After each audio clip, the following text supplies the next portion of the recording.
Our cameras on Capitol Hill watching two hearings in the Senate. So lawmakers already grilling Health and Human Services Secretary Robert F. Kennedy Jr. over changes to COVID vaccine policies. We're going to bring you more of that hearing in the next hour. But first, we just heard from President Trump's nominee for the open Federal Reserve governor role. Stephen Miran began his testimony addressing the big question, will he preserve the independence of the Federal Reserve? Here's what Stephen had to say. I couldn't be more in agreement that independence of the central bank is of paramount importance for the economy, for financial markets, for the long-run stewardship of the country.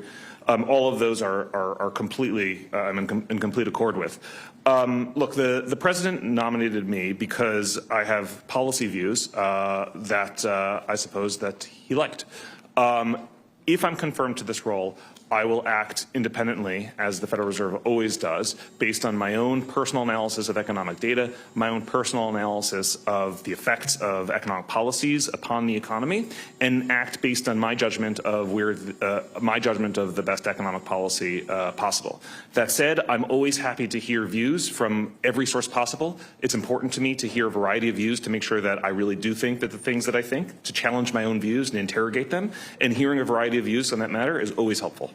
So let's break this down. CBS News MoneyWatch correspondent Kelly O'Grady. Kelly, it sounds like he's a pretty straight shooter. The big question is, will it be received that way by the people who are asking the questions? What else have we heard from the nominee?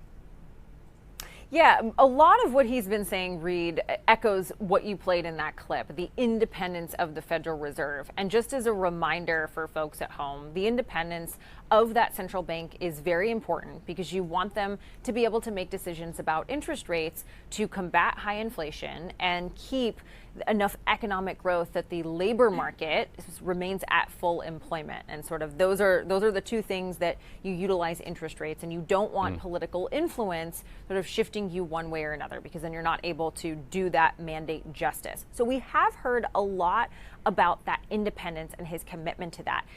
He did decline or didn't answer a question about whether he would advise President Trump on which Fed governors, whether to remove them or not. Of course, remember, you can't remove someone without cause. That's really the big sort of theme around all of this back and forth with Fed Governor Lisa Cook that is happening right now.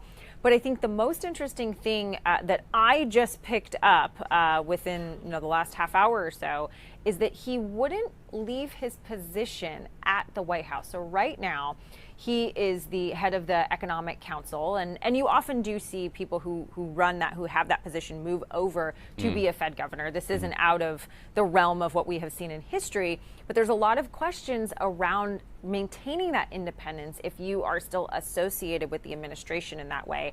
And he went on to say that unless he were nominated to a longer term, so remember they're replacing Kugler, whose term was supposed to be up in January, only then would he step away from that position. So there's a lot of questions. I'm sure there's going to be a lot of follow-up questions on that particular piece, Reed.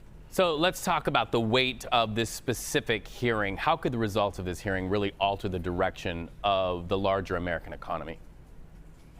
Well, as we just said, they are the ones who are deciding interest rates, and that impacts everything from the loan that you and I can get at the bank, the rate, what small businesses get, our 30-year fixed mortgage rate if we're looking to buy a house, our car loans, all sorts of things like that.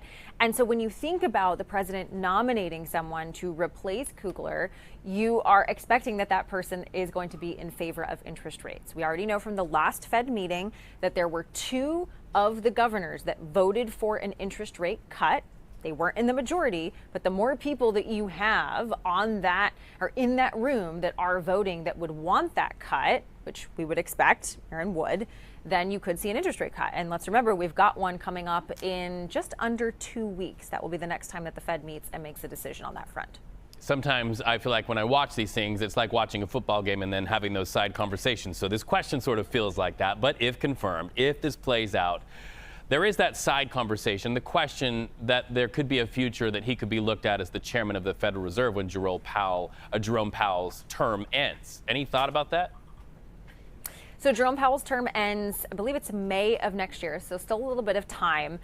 Miran hasn't really been at the top of the list in terms of the conversations that we've been hearing and names that have been floated by other outlets.